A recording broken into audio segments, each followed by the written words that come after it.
Bien, estamos de regreso.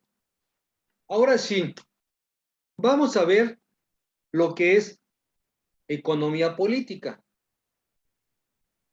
Economía política es precisamente entendiendo que está introduciéndose la primera palabra economía, nos estamos refiriendo obviamente a la ciencia económica.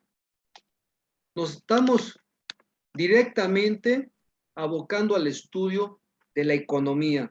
Y entonces aquí va a entrar todo lo que tiene que ver con temas, actividades, procesos, procedimientos, fenómenos de economía, fenómenos económicos. Fenómenos económicos, por ejemplo, la inflación es un fenómeno económico. La inflación, las crisis que se provocan son fenómenos económicos. Actividades económicas, pues es producir una fábrica que trabaja, produce en un ambiente sano, donde se controlan costos, gastos, se llevan a cabo estudios de factibilidad para maximizar utilidades, son actividades económicas. Bien, entonces, economía política pasan muchos años en el concepto de que los griegos se referían exclusivamente a pura económica, al término economía, economía, aunque ellos la determinaron como una clasificación de hablar de economía doméstica, cuando se referían precisamente a que el señor era dueño de lo que poseía, su finca, es decir, su construcción, su casa, tierras, animales y esclavos.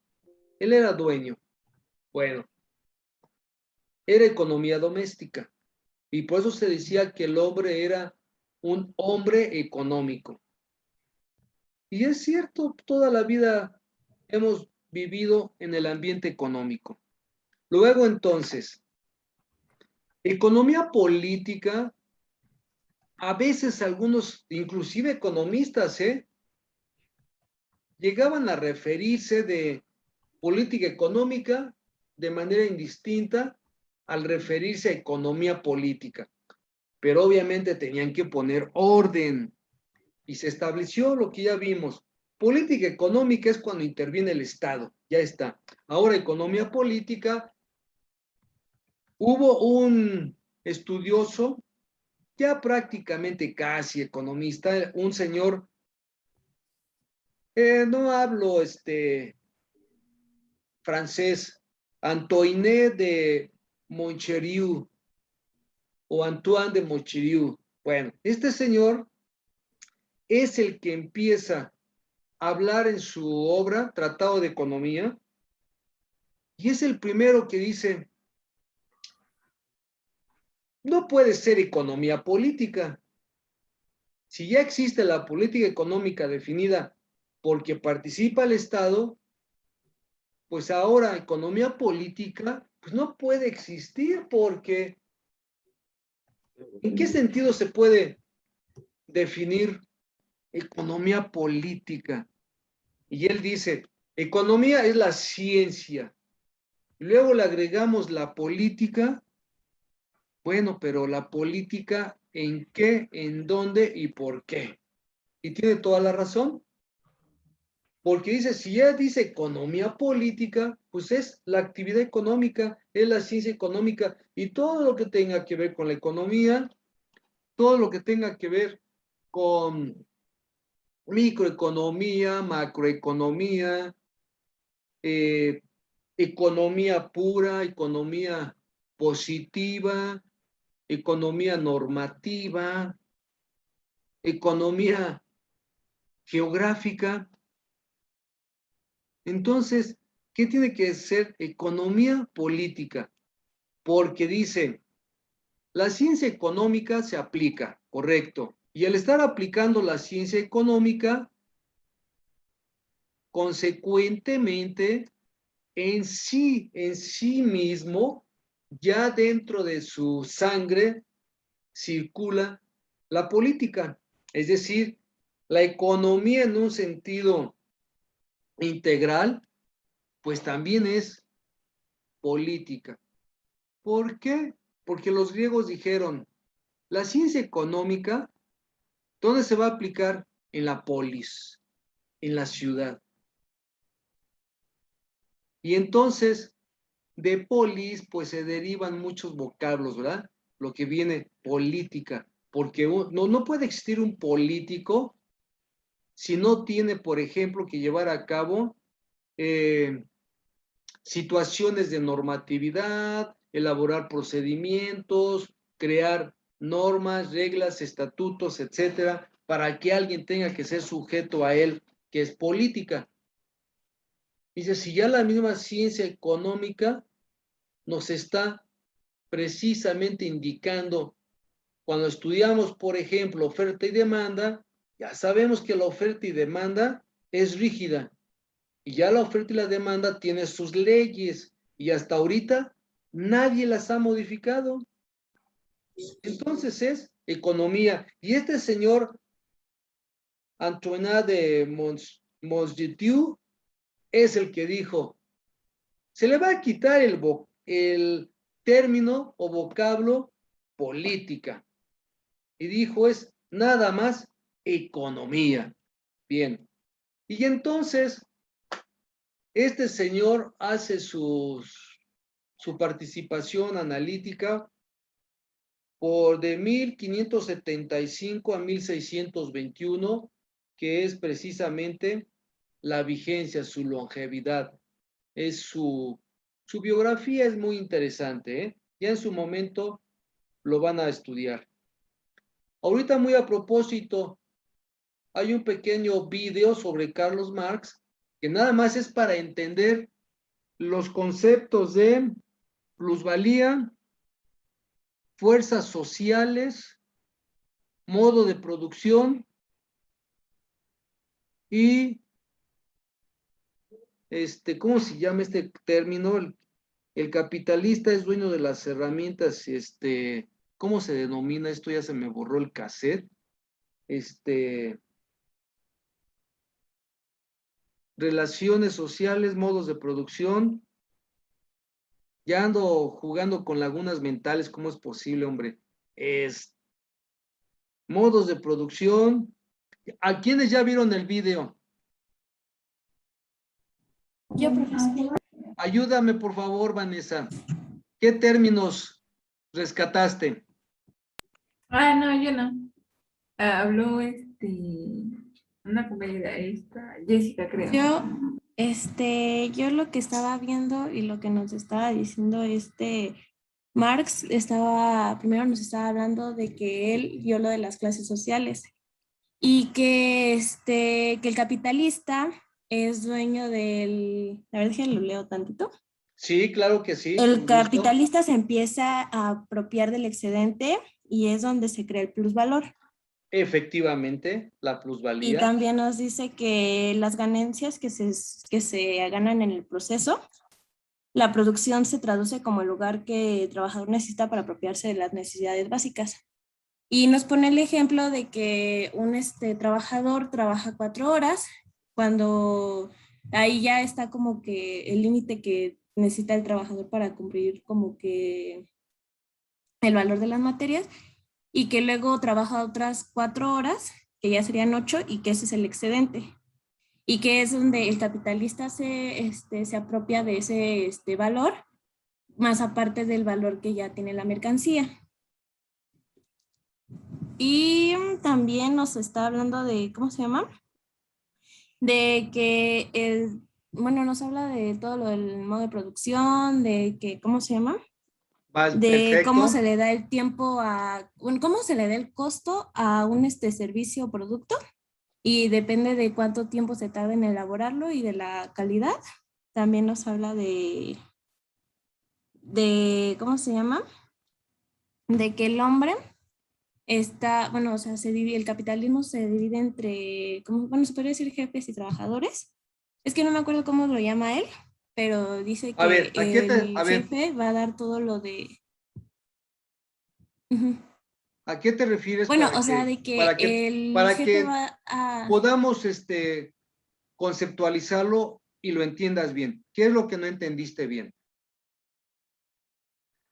No, Ahorita. sí entendí, pero... Bueno. los burgueses y el proletariado, ya. Sí, Ya lo leí. perfecto. Entonces, nos habla que los burgueses tienen como, ellos prestan como que sus máquinas para que todos tengan como que su trabajo y el proletariado presta...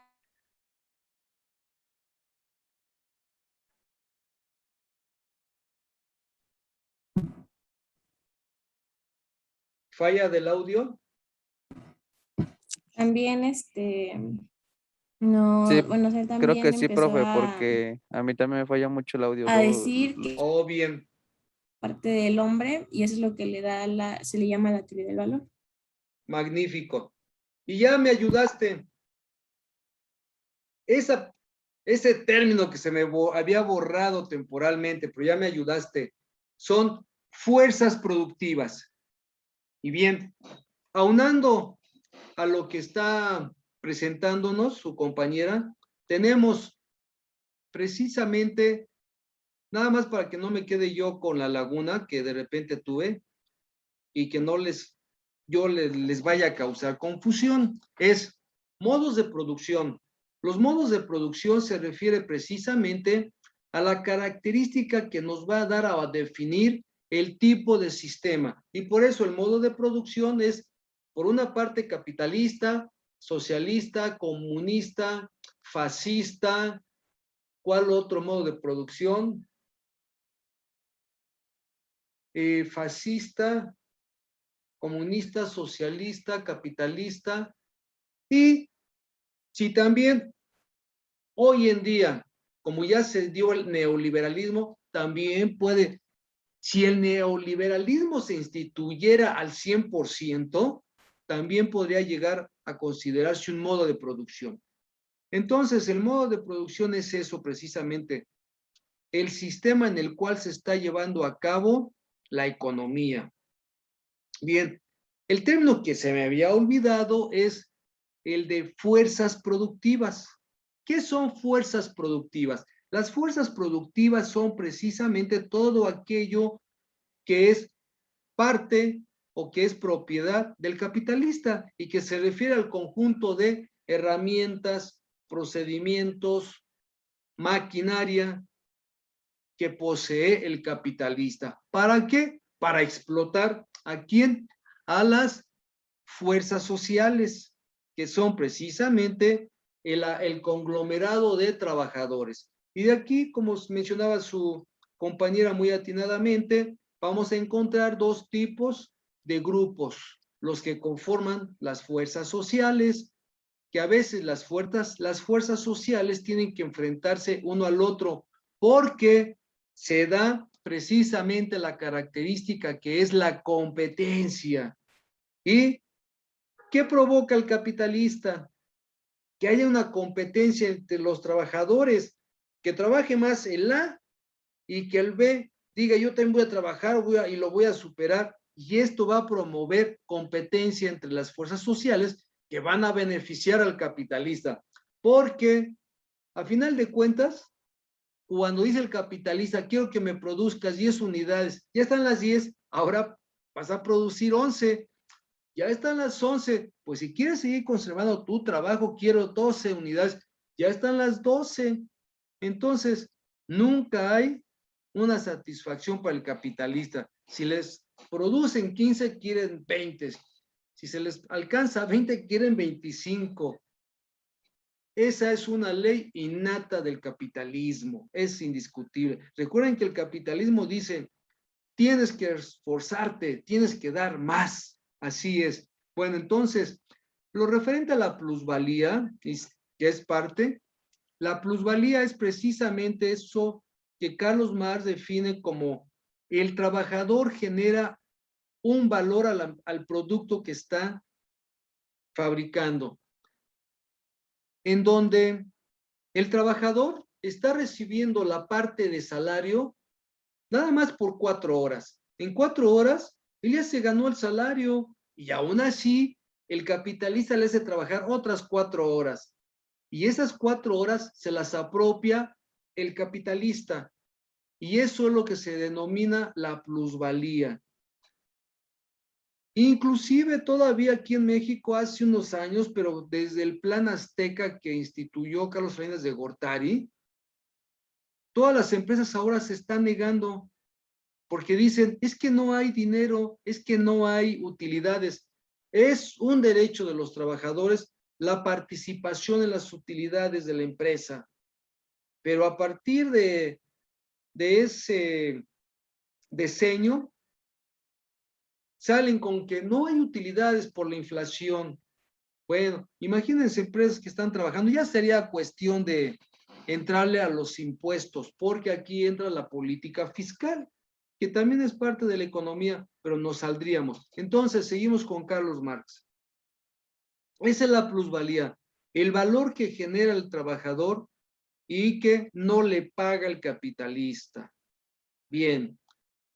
Y el capitalista, como es dueño de las fuerzas productivas, se agencia precisamente la plusvalía. Bien, entonces, fuerzas productivas, relaciones sociales, plusvalía, modos de producción, son conceptos que acuña Carlos Marx para definir dentro de su amplia teoría. Todavía hay muchos términos porque platicar, hablar y estudiar sobre lo que es precisamente en su terminología política económica, porque habla cómo interviene el Estado, cómo debe de intervenir, cómo interviene y cómo debe o cómo debería intervenir. Ya aquí Carlos Marx toca conceptos de la economía positiva con la economía normativa, que dice que la economía positiva nos dice lo que es decir, se percibe, se analiza cómo está funcionando la economía.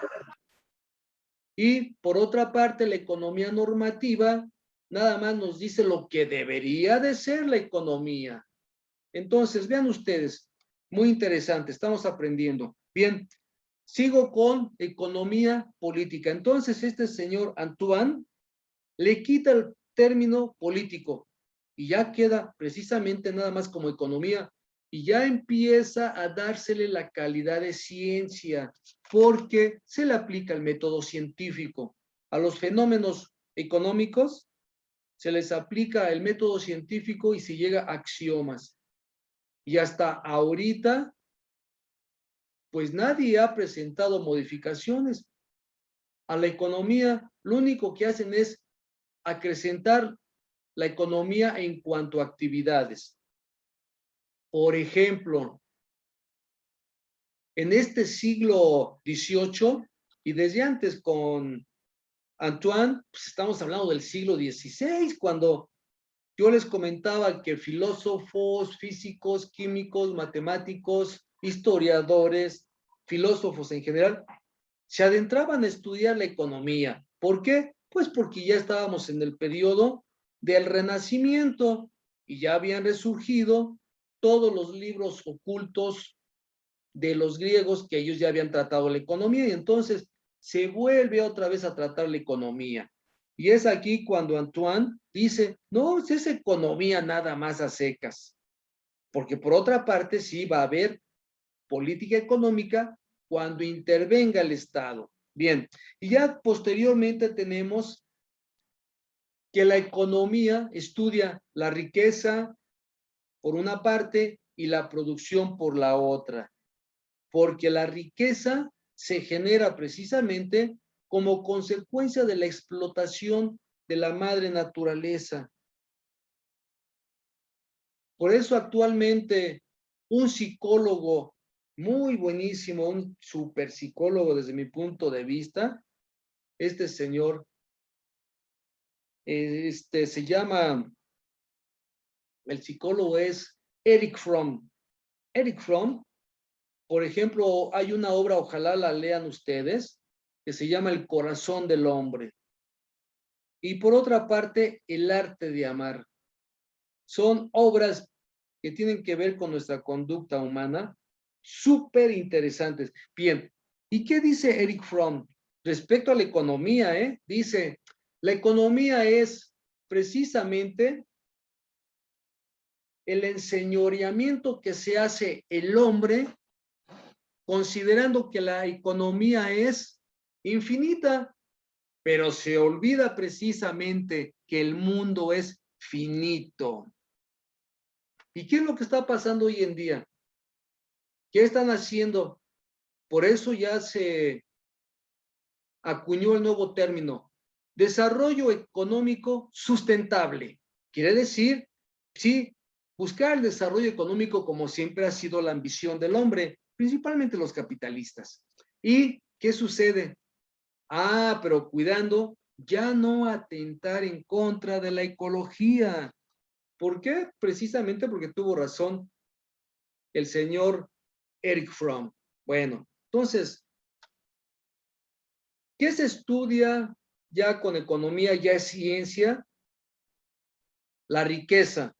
Y sabemos que la riqueza es cuando hay abundancia, pero cuando hay escasez, también puede producir riqueza para el que detenta la escasez. Y de ahí viene hoy en día la especulación financiera.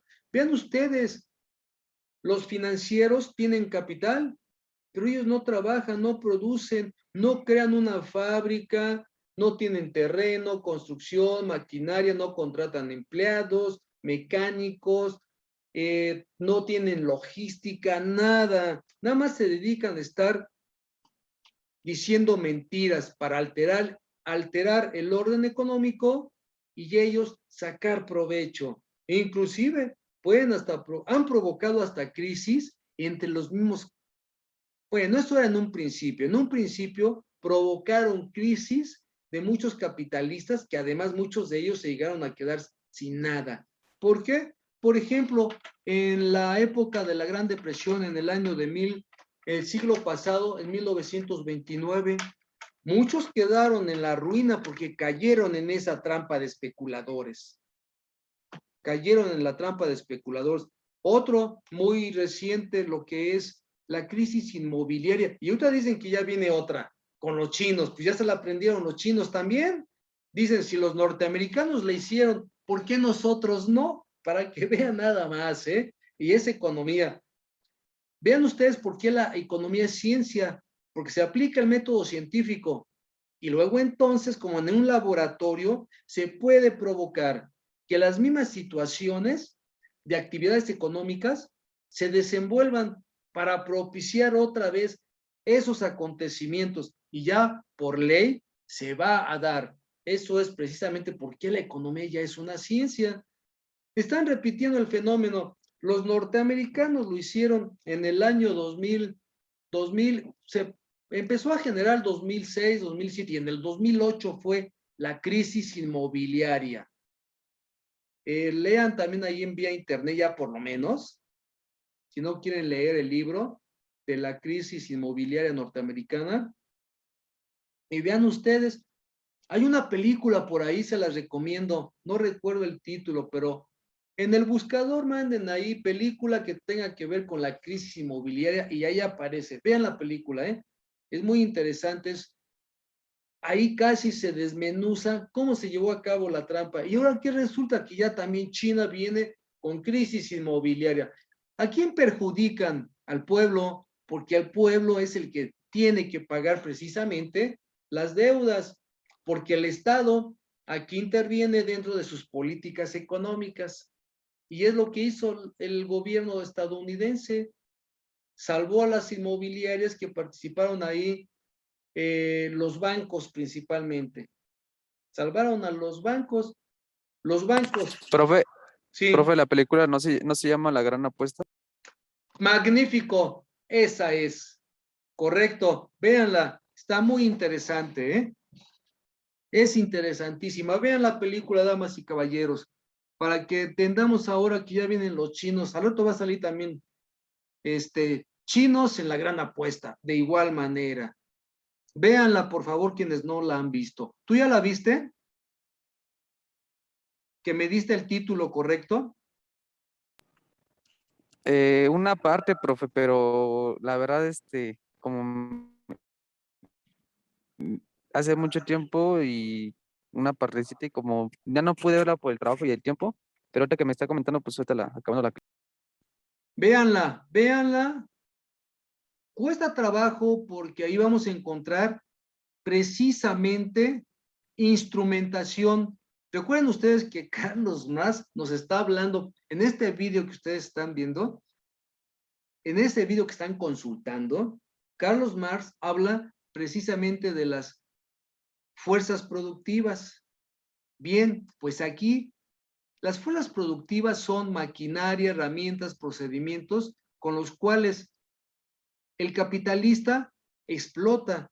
Bien, pues aquí crean precisamente procedimientos con los cuales van a lograr sus fines.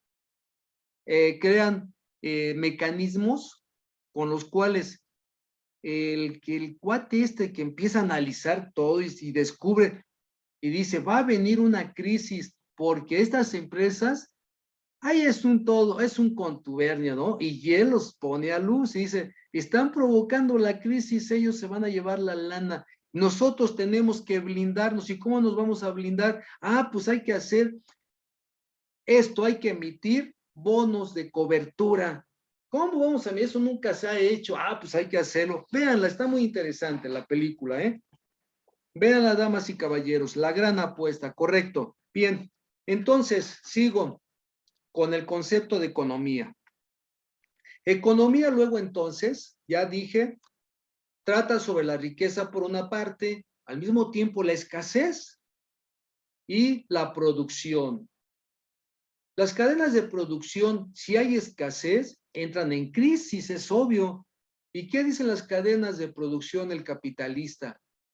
Te compro al precio que tú quieras, proveedor. Le va a subir el precio. Si sube el gobierno impuestos, si hay gravámenes a las mercancías, el capitalista le sube precio. El capitalista nunca deja de ganar. Siempre va a tener utilidades muy grandes. Porque hay que recordar que dentro de la creación del precio tenemos recuperación de costos y gastos, un determinado porcentaje. Ya está. Luego, cuando ya se tiene el punto de equilibrio, costos y gastos, que es el punto de equilibrio, volumen de producción en unidades, las adecuadas, costos y gastos determinados, dice el capitalista, bueno, ahora voy a producir más. Y cuando se produce más unidades en el volumen de producción, los costos y gastos obviamente se diluyen. Costos fijos más gastos variables se van a reducir mientras más se está produciendo. Claro, mientras no alcancemos el nivel de producción marginal.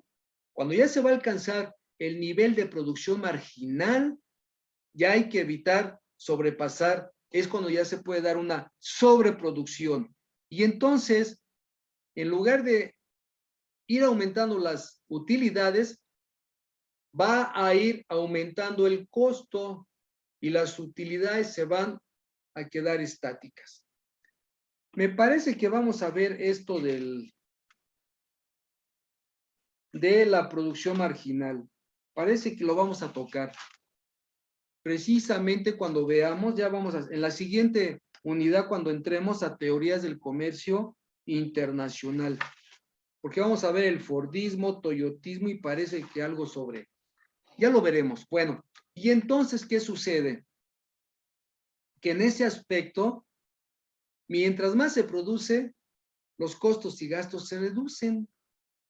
Y esto es precisamente la plusvalía que Carlos Marx determinó. Ahora, con el avance tecnológico, y Carlos Marx toca la tecnología, porque recuerden que la tecnología es el conjunto de instrumentos, herramientas, maquinaria, procedimientos y políticas de los cuales se apropia el capitalista para poder lograr precisamente incrementar sus utilidades. Y con base a ello la tecnología pues ha ido aumentando y ahora con la tecnología electrónica en lo que son sistemas de de computación, programas, software, hardware y todas esas cosas, pues la tecnología evolucionó en los últimos 20, casi 40 años, en los últimos 40 años. No considerando que ya la tecnología de informática, el Internet, ya lo utilizaban desde los años 50, las universidades y los gobiernos y principalmente los ejércitos. Bueno, todo esto es economía. Después entra Richard Cantillon. Y Richard Cantillon, igual que Quizney, este señor Stuart Mill, Adam Smith, uno de los clásicos, el que determina su gran obra,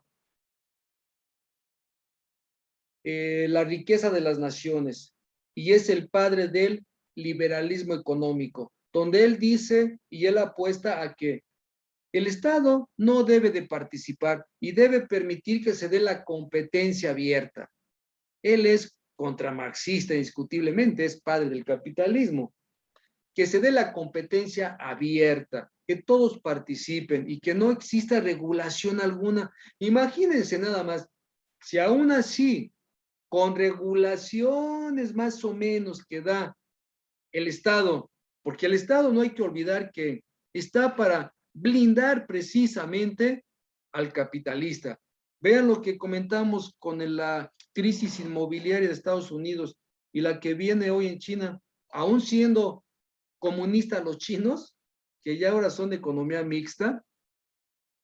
¿Qué está sucediendo? Los gobiernos protegen siempre al capitalista. Y es lo que siempre ha sucedido. Aquí recuerden el caso de México con el fraude que se dio del Fobaproa. A final de cuentas, ¿quiénes pagamos? Todo el pueblo a través de impuestos, contribuciones. Bien. Y Adam Smith, como padre del liberalismo económico, crea y estipula que no debe participar el Estado.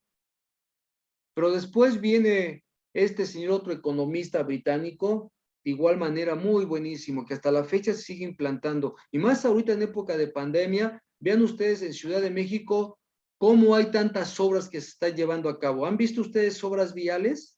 Bien, pues es consecuencia de lo que se definió desde el punto de vista del John Maynard Keynes, lo que él determinó modelo económico, multiplicador económico. Abrir hoyos y volverlos a tapar para reactivar la economía. Y es lo que él propuso y sacó avante cuando Inglaterra estaba al borde del colapso. ¿Qué hacemos? ¿Qué hacemos? Sencillo. Vamos a destapar, hacer hoyos, destaparlos y después los tapamos. Esto es absurdo, ¿sí? Pero se va a reactivar la economía. Ah, caray, a ver, explícanoslo. Y sí, efectivamente se contratan trabajadores que están desempleados. ¿Y qué hace el gobierno? Pues ya saben ustedes que dirige, echa a andar la maquinita de dinero, va a causar inflación, va a causar crisis, pero se va a reactivar la economía. Y después se va a subsanar la inflación controlándola. Y es lo que hacen. Al abrir hoyos, las empresas tienen que construir maquinaria. Al construir maquinaria, ya hay otra cadena de suministros trabajando. Hay que fabricar cemento, hay que extraer arena de las minas, se contrata más empleados, se echan a andar las inversiones, se cobra impuestos, el gobierno recibe impuestos, por impuestos sobre la renta a los trabajadores, impuestos sobre la renta a las empresas, y se empieza a consumir acero para construir vías, se empieza, en fin, se empieza a reactivar toda la cadena económica, toda la red macroeconómica, se empieza de lo microeconómico a lo macroeconómico. Y eso es, por eso se llama multiplicador económico.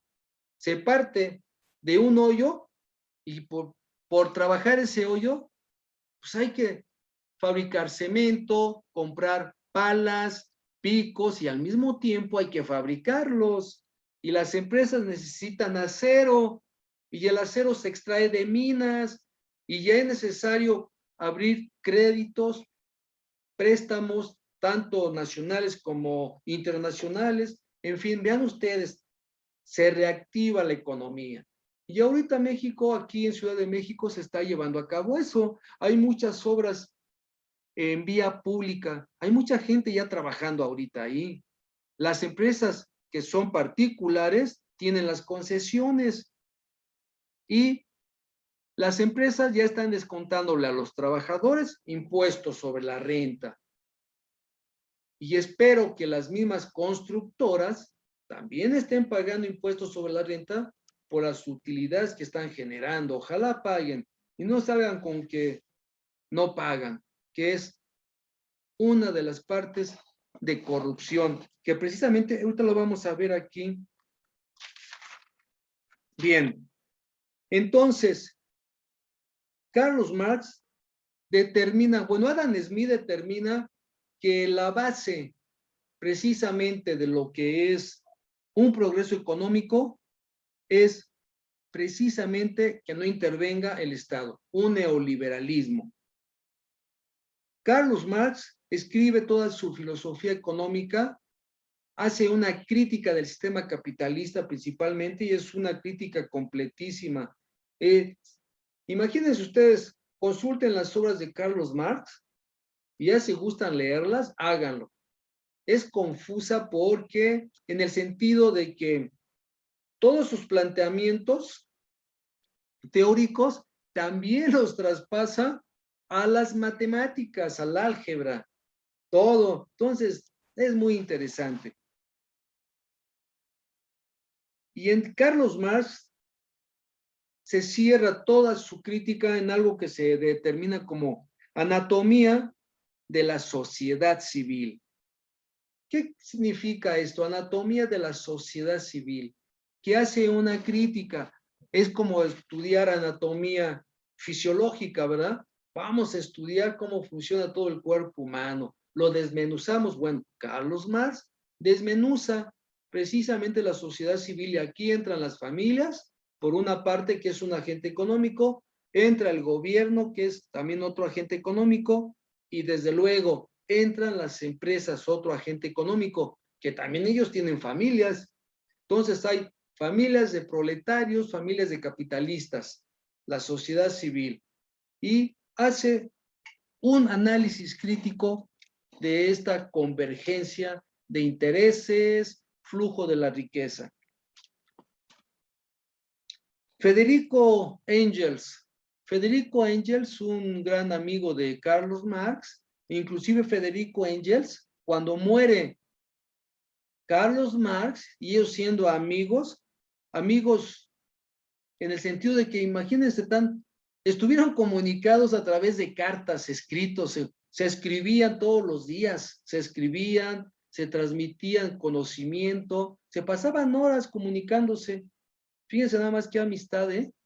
Bueno, cuando muere Carlos Marx, el que se encarga precisamente de la obra póstuma de Carlos Marx, que es El Capital, es Federico Engels. Y cuando yo me imagino cuando le preguntaron, oye, lo vamos a imprimir, ¿eres tú el autor? No, yo no soy el autor es Karl Marx. Imagínense nada más qué honradez, qué honestidad, ¿eh? Increíble. Bueno, no increíble, es apreciable. Entonces, Federico Engels, dentro del análisis económico que él hace, dentro de su participación teórica, es de la sociedad burguesa. Él se centra en la sociedad burguesa. Y Federico Engels, no hay que olvidar que él viene precisamente de clase media. Y es interesante mencionar esto en el sentido de que toda la economía la han desarrollado y creado personajes de la burguesía. Es decir, porque tenían toda la oportunidad de estudiar, de la clase media. Todos ellos vienen de familias que estaban acomodadas en el gobierno, eran burócratas,